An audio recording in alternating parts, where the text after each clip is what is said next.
প্রিয় দর্শক, সাজ্জাদ কাদিরের প্রীতি নিন, শুভেচ্ছা নিন। এই মুহূর্তে আপনাদের সামনে কথা বলতে এসেছি ক্যান্টনমেন্টে হাসনাত আবদুল্লাহ নিষিদ্ধ। ক্যান্টনমেন্ট কি সিগন্যাল দিচ্ছে, এই প্রসঙ্গটা নিয়ে আপনাদের সামনে এই মুহূর্তে কথা বলতে এসেছি। আপনারা যারা সোশ্যাল মিডিয়ায় আছেন নিশ্চয়ই খেয়াল করেছেন, গণ অভ্যুত্থানের অন্যতম প্রধান সেফা সালার 24-এর গণ অভ্যুত্থান বলছি, তাদের ভাষায় যেটিকে তারা গণ অভ্যুত্থান বলে, সেই গণ অভ্যুত্থানের সেফা সালার হাসনাত আবদুল্লাহ আজকে ফেসবুকে খুব সংক্ষিপ্ত আকারে একটা পোস্ট দিয়েছেন ইংরেজিতে। তিনি লিখেছেন, keep an eye on the north, gone to quite to fast. উত্তরের দিকে নজর রাখুন, খুব শান্ত, খুব দ্রুত। হঠাৎ হাসনাত আবদুল্লাহ এমন একটা পোস্ট দিলেন কেন? কি হচ্ছে, কি হতে যাচ্ছে? ইঙ্গিতপূর্ণ পোস্ট, সরাসরি কিছু বলছেন না, কিন্তু ইঙ্গিতপূর্ণ।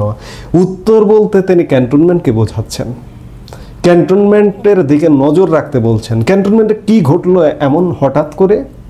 আমরা নানা রকম কানা ঘোষা শুনি যে পরিবর্তনের শব্দ 1 বছর ধরেই পাচ্ছি, আপনাদেরকেও বলছি, কিন্তু কোনো পরিবর্তন নাই, আমরা বিরক্ত। আমাদেরকে যারা এই শব্দগুলো শোনায়, আমরাও তাদের উপর বিরক্ত। আপনাদেরকে আমরা বলি, আপনারাও আমাদের প্রতি বিরক্ত হন। কিন্তু ক্যান্টনমেন্টে একটা নাটকীয় ঘটনা ঘটেছে এই মুহূর্তে, যে মুহূর্তে সেনাপ্রধান জেনারেল ওয়াকারুজ্জামান দেশের বাইরে আছেন, মালয়েশিয়াতে আছেন। তিনি ইন্দো প্যাসিফিক অঞ্চলের সেনা প্রধানদের বৈঠক, সব এই যে ভারত মহাসাগর এবং প্রশান্ত মহাসাগর অঞ্চলের 12-14টা যে দেশ আছে, সব দেশগুলোর সেনা প্রধানরা এই মুহূর্তে মালয়েশিয়ায় বৈঠক করছেন। গত 22 সেপ্টেম্বর সেনাপ্রধান জেনারেল ওয়াকারুজ্জামান সেখানে গেছেন এবং বিভিন্ন অসমর্থিত সূত্র বলছে যে ভারতীয় সেনা প্রধানের সাথেও ওয়াকারুজ্জামানের বৈঠক হয়েছে। আমার অবশ্য কোনো পত্র পত্রিকায় এটি নজরে পড়েনি, কিন্তু বৈঠক হয়েছে এমনটা শোনা যাচ্ছে। যেটি হোক, সেটি সেনাপ্রধান তিনি বৈঠক করছেন, ইন্দো প্যাসিফিক অঞ্চলের সেনাপ্রধানদের সাথে সম্মেলনে যোগ দিয়েছেন। স্বাভাবিকভাবেই 1-to-1 বৈঠক হবে, এটা খুব স্বাভাবিক, অস্বাভাবিকতার কিছু নেই। তিনি ফিরবেন আজ বাদ পরের দিন, অর্থাৎ আগামী শনিবার 27শে সেপ্টেম্বর। কিন্তু এর মধ্যে সেনাপ্রধান 22 তারিখে গেলেন, আর 23 তারিখে ক্যান্টনমেন্টে একটা নাটকীয় ঘটনা ঘটেছে। নাটকীয় ঘটনাটা হলো যে গত 23শে সেপ্টেম্বর ঢাকা সেনানিবাসে এনসিপির প্রধান সংগঠক হাসনাত আবদুল্লাহর প্রবেশ নিষিদ্ধ করে সেনাবাহিনীর সামরিক পুলিশ বা মিলিটারি পুলিশ বা এমপি। পূর্ববর্তী সিদ্ধান্তের অংশ হিসেবে নগরীর অন্যতম নিরাপদ অঞ্চলে নিষিদ্ধ করা হয়েছিল। কচুক্ষেত এলাকার কাছে মিরপুর গেটের দিকে আবদুল্লাহ যখন ক্যান্টনমেন্টে প্রবেশের চেষ্টা করেন, তখন এই অপ্রীতিকর ঘটনা ঘটে। বাংলাদেশ সেনাবাহিনীর সূত্র জানিয়েছে, সামরিক পুলিশের রক্ষীরা তাকে সংবেদনশীল এলাকায় প্রবেশ করতে বাধা দিলে একটি সংক্ষিপ্ত বাগবিতণ্ডা শুরু হয়। ক্যান্টনমেন্টের দ্বিতীয় প্রবেশ পথ হলো দক্ষিণের জাহাঙ্গীর গেট। এরপর আবদুল্লাহ কয়েকজন সেনা কর্মকর্তার সাথে মোবাইল ফোনে কথা বলার জন্য খানিকটা পিছিয়ে যান, কিন্তু তাতেও কোনো লাভ হয়নি। মিলিটারি পুলিশ বা এমপি রক্ষীরা তাদের অবস্থানে অটল থাকেন। আবদুল্লাহ স্থান ত্যাগ করার সিদ্ধান্ত নেওয়ার আগে প্রায় 20 মিনিট সেখানে ছিলেন।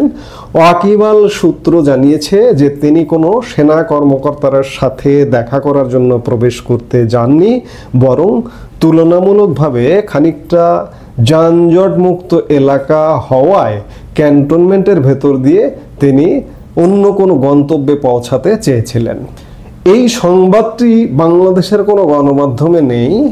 ভারতীয় গণমাধ্যম নর্থ ইস্ট নিউজের ভারতের বিখ্যাত সাংবাদিক চন্দন নন্দী নর্থ ইস্ট নিউজে দিয়েছে। নর্থ ইস্ট নিউজ সম্ভবত হাসনাত আব্দুল্লাহর সঙ্গে ফোনে যোগাযোগ করবার চেষ্টা করেছে, কিন্তু হাসনাত আব্দুল্লাহর কোনো সাড়া পায়নি। তবে হাসনাত আব্দুল্লাহ পাবলিকলি আজকে সোশ্যাল মিডিয়ায় এসে ফেসবুক স্ট্যাটাস দিয়ে ক্যান্টনমেন্টের দিকে নজর রাখতে বলেছেন। আপনাদের মনে আছে নিশ্চয়ই যে গত মার্চে হাসনাত আব্দুল্লাহ ফেসবুকে পোস্ট দিয়ে সরাসরি সেনাপ্রধান জেনারেল ওয়াকারুজ্জামানকে নিশানায় নিয়েছিলেন এবং নিয়ে বলেছিলেন যে জেনারেল ওয়াকারুজ্জামান একটা রিফাইন্ড আওয়ামী লীগ আনতে চায়, এবং সেটি নিয়ে দেশে যথেষ্ট উত্তেজনার সৃষ্টি হয়েছিল। এবং সেনাবাহিনী হাসনাত আব্দুল্লাহর সেই ফেসবুক পোস্টের পাল্টা বিবৃতি দিয়ে সেনাবাহিনী অস্বীকার করে যে আওয়ামী লীগ পুনর্বাসনের জন্য হাসনাত আব্দুল্লাহ বা অন্য কোনো ছাত্র বা সমন্বয়কদের কোনো চাপ দেওয়া হয়নি। হাসনাতের দাবি অস্বীকার করে সেনাবাহিনী বলেছিল যে জেনারেল জামানের সাথে বৈঠক আব্দুল্লাহ এবং সার্জিস আলমের উদ্যোগে হয়েছিল। এই তারপর থেকে সেনাবাহিনীর কর্মকর্তাদের সাথে সেনাপ্রধান ছাড়া অন্যান্যদের সাথেও হাসনাতদের যোগাযোগ যথেষ্ট শিথিল হয়ে যায় বা যোগাযোগ বিচ্ছিন্ন হয়ে যায়। এখন প্রশ্ন হচ্ছে যে হাসনাতকে সেনাবাহিনী বা সেনা ক্যান্টনমেন্টে প্রবেশ করতে দেওয়া হলো না। আপনারা জানেন যে কেউ যদি কচুক্ষেত দিয়ে ক্যান্টনমেন্টের ভিতর দিয়ে জাহাঙ্গীর গেট দিয়ে আসে, এটি সর্বসাধারণের জন্য উন্মুক্ত, যে কেউ যেতে পারে, কোথাও কোনো বাধা দেওয়া হয় না। আবার জাহাঙ্গীর গেট দিয়ে ঢুকে কচুক্ষেত দিয়ে বের হওয়া যায়, এটি মানুষ সাধারণত করে। কিন্তু হাসনাত আব্দুল্লাহকে বাধা দেওয়া হলো কেন? হাসনাত আব্দুল্লাহ কি তাহলে ক্যান্টনমেন্টে নিষিদ্ধ হলেন? ক্যান্টনমেন্ট কি বিশেষ কোনো সিগন্যাল দিল? এবং আজকে হাসনাত আব্দুল্লাহ ফেসবুকে পোস্ট দিয়ে আলাদা করে জানান দিলেন যে উত্তরে নজর রাখতে। উত্তরে কি কোনো পরিবর্তন আসছে? আমরাও বিভিন্ন সময় বিভিন্ন কানাঘষা শুনছি যে পরিবর্তন হতে হবে, সেনাবাহিনীর কর্মকর্তাদের মধ্যে আলাপ আছে, অবসরপ্রাপ্তদের মধ্যে আলাপ আছে যে একটা পরিবর্তন আসতে হবে। কারণ সেনাবাহিনী দীর্ঘদিন প্রায় 1 বছরের বেশি সময়, প্রায় 13-14 মাস মাঠে আছে, ম্যাজিস্ট্রেসি পাওয়ার নিয়ে আছে, এবং এতে করে সেনাবাহিনী বিতর্কিত হচ্ছে, ইতিমধ্যে বিতর্কিত হয়েও গেছে। আপনারা কদিন আগে একজন সাবেক সেনাপ্রধান ইকবাল করিম ভুঁইয়ারও পোস্ট দেখেছেন, যে তিনিও একটা বক্তব্য বলেছেন যে সেনাবাহিনী দীর্ঘদিন মাঠে থাকতে পারে না, সেনাবাহিনীর ব্যারাকে ফিরে যাওয়া উচিত। সেনাবাহিনী কি আসলে ব্যারাকে ফিরে যাবে, কিংবা হাসনাতদের কি সহযোগিতা আর করবে না? এমনটা কি হাসনাতকে ক্যান্টনমেন্টে প্রবেশ করতে দেওয়া হলো না? এসব কি সিগন্যাল কি বহন করে? একটা পরিবর্তন নিশ্চয়ই। আমরা পরিবর্তনের গান অনেক দিন ধরে শুনছি, কিন্তু এটা একটা গুরুতর সিগন্যাল যে হাসনাতকে ক্যান্টনমেন্টে ঢুকতে দেওয়া হয়নি, এবং হাসনাত ফেসবুকে পোস্ট দিয়ে জানাচ্ছেন যে উত্তরে নজর রাখুন। এগুলো অবশ্যই সিগন্যাল বহন করে। সেনাপ্রধান এই মুহূর্তে দেশের বাইরে আছেন, ইন্দো প্যাসিফিক সেনাপ্রধানদের সাথে বৈঠকে। তিনি আগামী পরশু দেশে ফিরবেন। দেশে ফিরবার পর কি হয় আমাদের অবশ্যই নজর রাখতে হবে। আমরা নজর রাখব।